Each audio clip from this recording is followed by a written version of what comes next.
I can't buy the air I breathe. I can't buy the trees. I can't buy the deepest seas. But it don't matter, 'cause they're there for free. Hello, welcome to Around the World in 88 Tales. I'm David Heathfield here in Exeter at RAMM, the Royal Albert Memorial Museum. And today we are with storytelling teacher Alan Hall. Hello, Alan. Morning, David. How are you? Where are you, Alan? I am in the sunny glens of Antrim on the north coast of Ireland.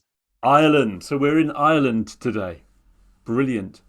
And, well, as I mentioned, we're in collaboration with the museum. Every meeting I have an artefact from the museum. I'll tell a story and then you're going to respond with another story, Alan. But before I reveal the artefact from today, Alan, could you tell us a little bit about yourself?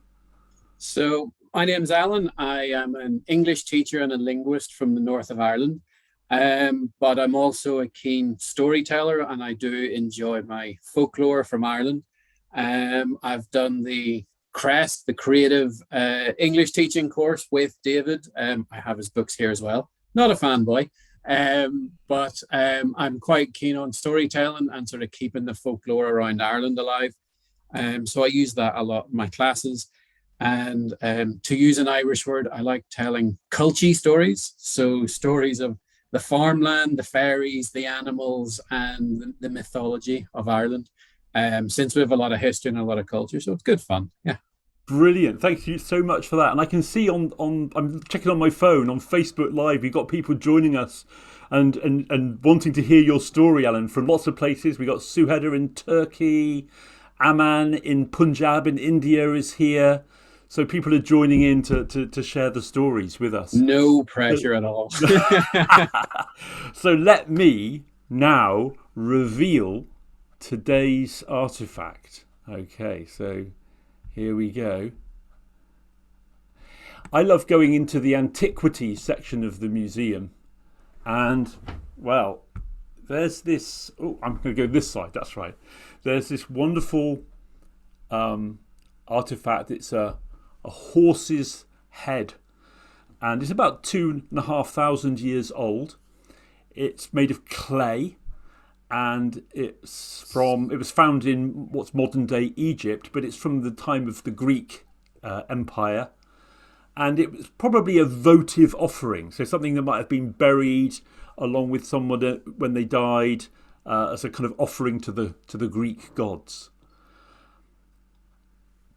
But my story that I'm going to tell you, Alan, doesn't come from Egypt or the Greek Empire. In fact, not too far away.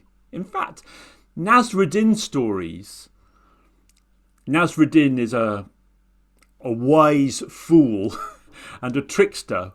And there are hundreds of stories told right across from North Africa, the Middle East, right across to Western China, into the south of Europe. There are probably thousands of tales, in fact, about this trickster character who, very short stories with a twist and a bit of humour usually at the end. And I learned this story very recently from a Greek storyteller who in fact is doing the same course you talked about, the Creative and Engaging Storytelling for Teachers course. And her name is Despina Aristidou. So thanks, Despina, for teaching me this story very recently. So are you ready, Alan, for the story? I am most definitely ready. I hope everybody's ready to join in and feel free to comment in the chat. Perhaps you know this story already, particularly Suheda in Turkey. So, once trickster Nasruddin was caught stealing a horse. Now this is a serious crime, and the judge said, Nasruddin, for stealing that horse, you will be put to death. You will be hanged by the neck. And Nasruddin said, I didn't steal a horse. Well, what's this thing? This is not a horse, said Nasruddin. This is my brother. Your brother? Said the judge. Yes, said Nasruddin, my brother. I know he looks like a horse, but he really isn't. You see, my brother was transformed by an evil genie, cursed, and turned into a horse. So I found him, I rescued him, and now it is my job to help him to become human again. Nonsense, said the judge. Hang him now. No, wait, said Nasruddin. I haven't finished. It will take me time. First, I must teach my brother to talk again. Listen, oh merciful judge, a year from now, I will bring the horse to you. And my brother, you are my brother, aren't you? But the horse just looked at Nasruddin. A year from now, he will tell you that he's my brother. I will teach him how to speak. Give me a year. And then, if he doesn't tell you this, you can hang me. But I assure you, he will tell you. A year, said the judge, to prove to me that this horse is your brother. I don't believe it myself. If he doesn't tell me this, you will be hanged. I agree, said Nasruddin. Have no fear, I will be back. And Nasruddin led the horse away from the courtroom.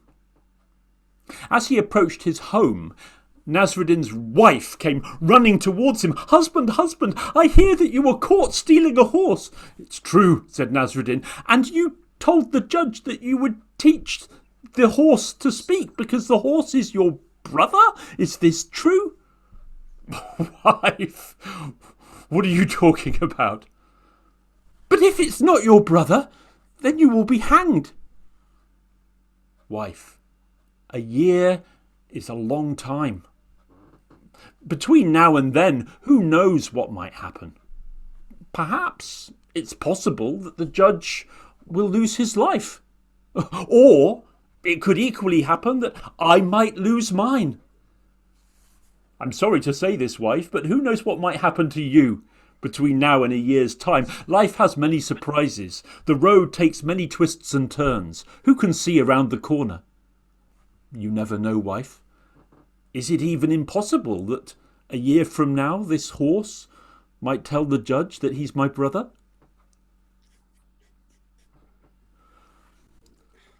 Very nice. That story I learned, thank you, from Despina Aristidou, and I think it's a story that's told. I found versions of that story even from China, so it's a widespread Nasruddin story. There's a wonderful thing about Nasruddin where I think once you know Nasruddin exists, you're almost trying to work out the solution before you get to it in the story. So it's the kind of thing where your brain's doing two things at once. I love Nasruddin stories like that because you're always trying to get ahead of him. You're always trying to predict it, aren't you? Have you heard that one before? No, I haven't. No, that was really good. No. Well, very nice. Inchi, who's from Turkey, is commenting in the chat that it's a very nice story. Have you heard it before, Inchi? And Suheda, also in Turkey, dear Nasruddin Hoxha, she says. Turkish people live for Nasruddin stories. Percy, how can you be awake, Percy, if you're in Brazil? It's the middle of the night. Fantastic. Thank you for being here. And Amna in Canada, 3:30 in the morning, and she's here. Fantastic. Wonderful. No pressure. Alan, does this story remind you of any story that you would like to tell? Or maybe this. Well, yeah, it does. Because, everyone knows in Ireland, and especially horses, we have an affinity with animals. Not just even the ones like horses and things on planet Earth. We have the fairy animals as well. But like the most loyal and respected sort of animals in the countryside is the horse. We've traveled with them. We've even helped build like Newgrange like 5,200 years ago. But it's a kind of, what I like is a mix of stories of truth, not so much truth, and then creation stories. So this is sort of a mix of all three. But it's a true story. So one night there was my friend Dave and myself were sitting in a pub up in Port Stewart. It's a wee fishing village that we used to live in. And we were having a yarn about Irish inventions and Irish travelers around the world. Now, this is where the truth bit comes in. You can even go onto Wikipedia and check this. There's a massive list through the centuries of Irish inventions. So we've invented things like modern chemistry, we've discovered pulsars, submarine design, bacon, flavored crisps, the Kelvin scale, whatever, we've done it. But I always show my favorite bit to my students, which is in the 14th century, we invented whiskey. And then we did nothing for 350 years. But anyway, that's a wee digression. It's the only digression this time. So the conversation in the pub one night was, we were talking about Irish people who've traveled the world. And we were thinking, well, who was the first Irish person who set foot in America? Now, schools, because I'm an English teacher, schools don't really do the whole Christopher Columbus thing since due to the controversy and, the bad stuff that sort of came with that. That was about 500 years ago. There was Leif Erikson. He was about 1,000 years ago from Iceland. He found Newfoundland and went on in. And then from the west of Ireland, there was St. Brendan, who about 1,500 years ago, he went from the west of Ireland, discovered America, and came back. He was a wee bit quiet about it. But sort of pubs being pubs in Ireland, there was an old fella, he overheard us having this conversation. And he goes, lads, you're both wrong. What, you don't think it was one of them guys? He's like, not a hope, boy. It was actually much further back in time. Irish feet were walking the American continent. Now, lads, we're going as far back as Genesis here. Genesis? Sure, what's Phil Collins got to do with any of this? He goes, aye, you're funny. Now, not only can I tell you this story, but I can show you proof as well. Now, by this stage, we were pretty skeptical. This was just a weird old man in a pub, as you get in every pub in Ireland. So he says, right, that wee red fishing boat you've probably seen in the port before, that's mine. So meet me at 5 a.m. sharp tomorrow morning, and I'll show you all the proof you ever need. So I said, grand. It was one of those strange situations we got ourselves into, but let's be honest, it's definitely a story to tell, and look where we are. So we met him the next morning. I had a pack full of sandwiches, a bit of fruit, a bit of veg, a bit of chocolate, and for the crack, a wee drop of whiskey. It was a boat trip. So it did start to look like the final boat scene in Jaws, but the intrigue had sort of got the better of it. So I headed out of the wee port, and it is just a wee port, northwest in the open water. We went out past Inishowen, passed on Malin Head. That's the most northerly point of Ireland. We left Donegal, and we headed out into the great Atlantic Ocean.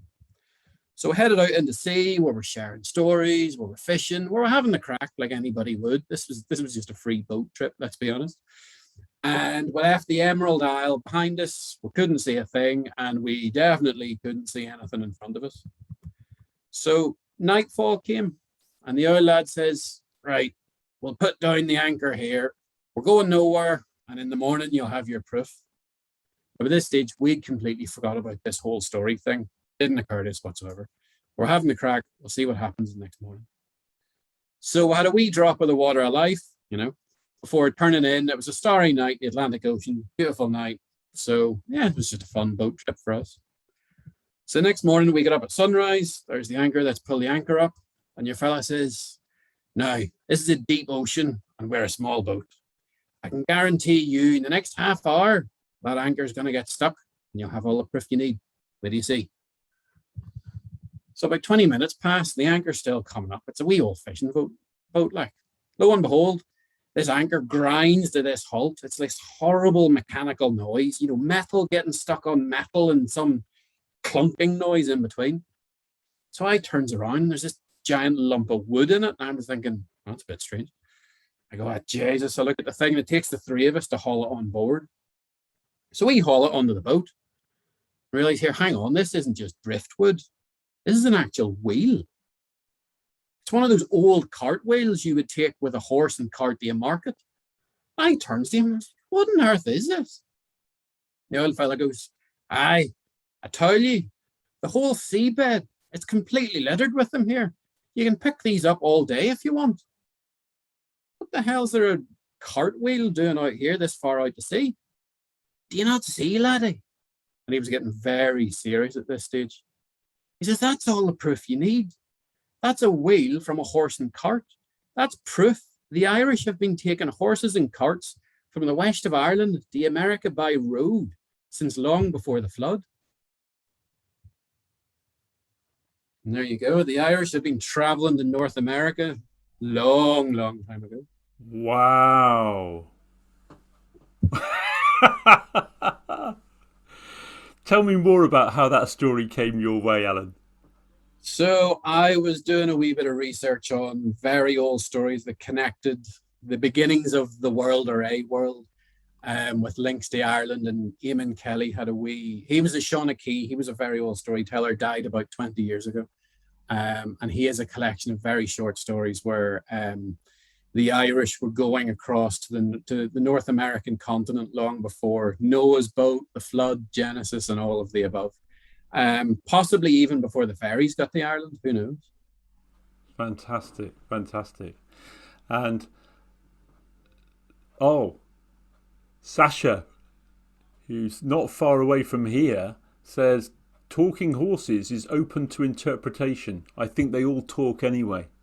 Have you ever talked to a horse? Horse ever talked to you? They talk to the dogs more than they talk to me. I think they're more friends with each other that way. But we have fairy horses as well, so we're kind of a wee bit wary of them, just in case they're actually fairies. You don't want that. And I've got another comment here. Sue McWar, who's in South Africa, saying brilliant. So really enjoying the story. And Sue had a wonderful Alan. So a lot of wow, this is really going around the world today. And we're going around the world in a horse and cart as well. Alan, I want to say thank you. We've had a marvellous trip off the coast of Ireland to an ancient cartwheel going back to the dawn of humankind. How amazing. And we'll be having another story share very, very shortly. So don't go away. But for now, goodbye, Alan Hall. Thank you very much. Thank you very much for joining us and being part of this. I can't buy the trees. I can't buy the deepest seas. But it don't matter, 'cause they're there for free.